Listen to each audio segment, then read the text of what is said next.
Hey gang, LorriMarie here, mixed media artist in Vallejo, California. It's going to be a hot one here in Vallejo, California today. So Hudson and I have already taken our walk, and I have the fans on in the house, so hopefully it'll stay cool. I want to tell you a funny little story before I get started. I'm going to show you the book that we've made or are making in the mixed media classes in Benicia. So I was at a coffee shop yesterday and I had my smock on that I made, and I didn't finish the edges. As you can see, it's kind of raggedy on the edges, and it's been dyed with tea, and there's the pocket is here, so the lace is loose, and I love it. It's very comfy and I love it. So I was at this coffee shop and this little girl was there, maybe 5 years old.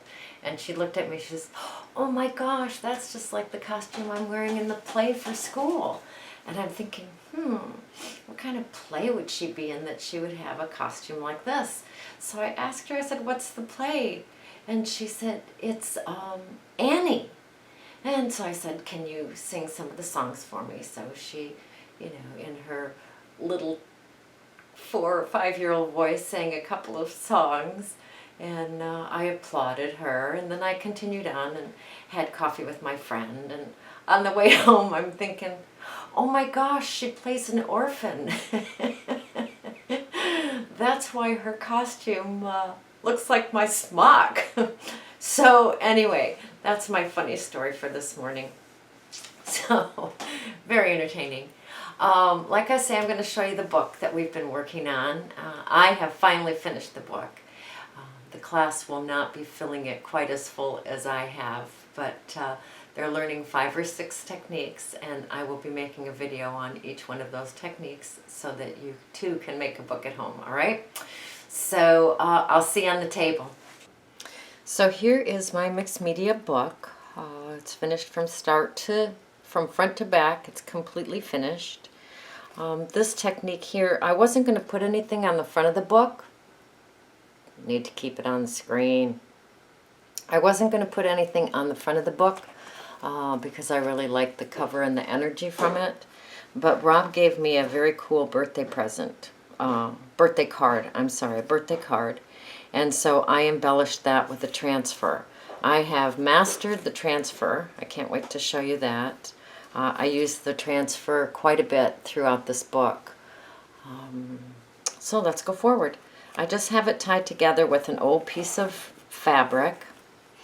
I have a rivet or a grommet in the front and the back of the book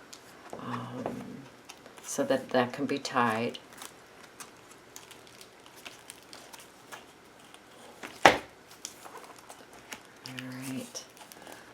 And this is just some collage with white pen, ink, paint pen for this one. This is a piece of handmade paper that I put some Mod Podge. I use Mod Podge. I put Mod Podge in the crease and then just shoved that paper in to the book. So that was an add-on. Another collage. This is a doodle with a white ink pen. More transfers. I painted the page yellow and then put the transfers on. We'll go through that technique too. This is a technique with the screen here in the window. So that side you can see the girl, and then on that side you can see the eye. And just collage white gel pen. More transfers with a shimmer, a little bangle on the bottom, white gel pen there. I put some packing tape on the center and then just sanded it a little bit to rough it up. This book was not real healthy, so I've had to, here's some masking tape here to hold the binding together. This is the pocket technique, which we will be going through that. My homework from the 5th grade. I showed this last time. My sisters and our old oral polio clinic. I don't know if anybody remembers the oral polio that oral polio that we got on sugar cubes. My silhouette, I was pretty young when they did the silhouette. Pretty sweet though. So the pocket, we will learn, has holes around it and tied with fabric. This is the pop-up, and there's pockets on either side, so you can tuck some fun things in there. This is a postcard sent to Vallejo, California. Kind of interesting. 1930-something.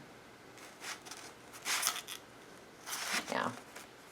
Another little picture there. The collage in the background with the black pen. Another collage. These are different background techniques. I'll go through those with you when we decide to do it together. Another collage. This is with gesso on the top. And then this page opens up.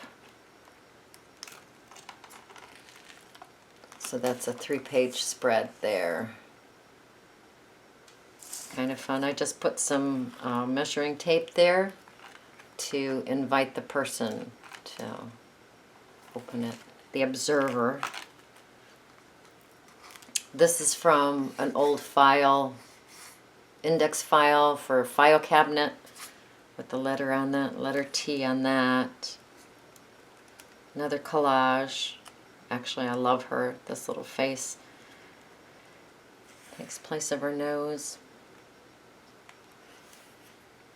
And then this is the acetate sheet, so you can see the man through that side, and then the woman through this side. Some of these you've seen already, but the book was not completed. You've seen this already. I've had to reinforce this with some cloth, which I had to do in quite a few spots in this book. But I think it's going to hold together now. Another dingle dangle.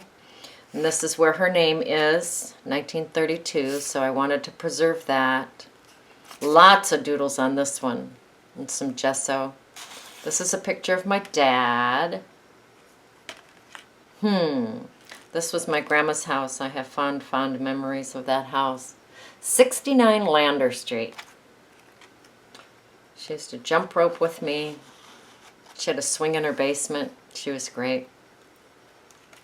Here's some more of that fabric just to reinforce the pocket that's in there for those photos.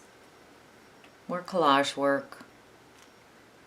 Doodles with the white gel pen. This is another pocket. Same technique that we used in the other one. We'll be going through that. I just ripped these pockets instead of folding them. And then I stuck some cards in there. Keep it interesting. I watched people go through this book and not lift these heads open, so I put a little lift tab on there so that they will be encouraged to actually play in the book a little bit. Another pop-up.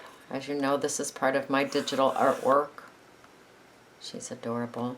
Then I just went around the edge. There are no pockets in this one. I just glued this one down. So same technique, but I just glued it shut. I didn't have the patience to do it the other way. And then another collage here. And then the door that opens.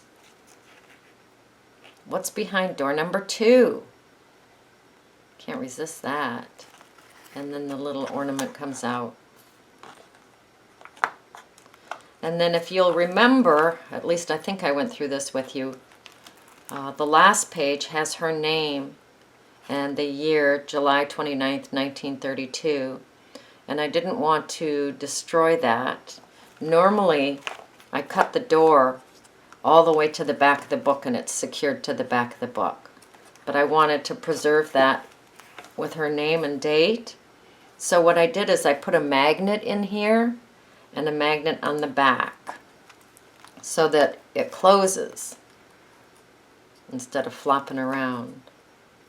So here's the magnet. Here's where the magnet is. It's under that button. And then I just covered the back with a fun piece of paper. So there it is. This is interesting, and I don't know if you can see it on the screen or not, but I had put a triple thick shiny glaze on the book, and it actually has a crackle effect, which is pretty interesting. So, all right, there's the finished book. Pretty amazing. I love it, love it, love it. Love the way it, pardon me, love the way it feels. Love the way it looks. And there it is. All bound up. All bound up book. So, the next videos will be going through the techniques that I've gone through with my class.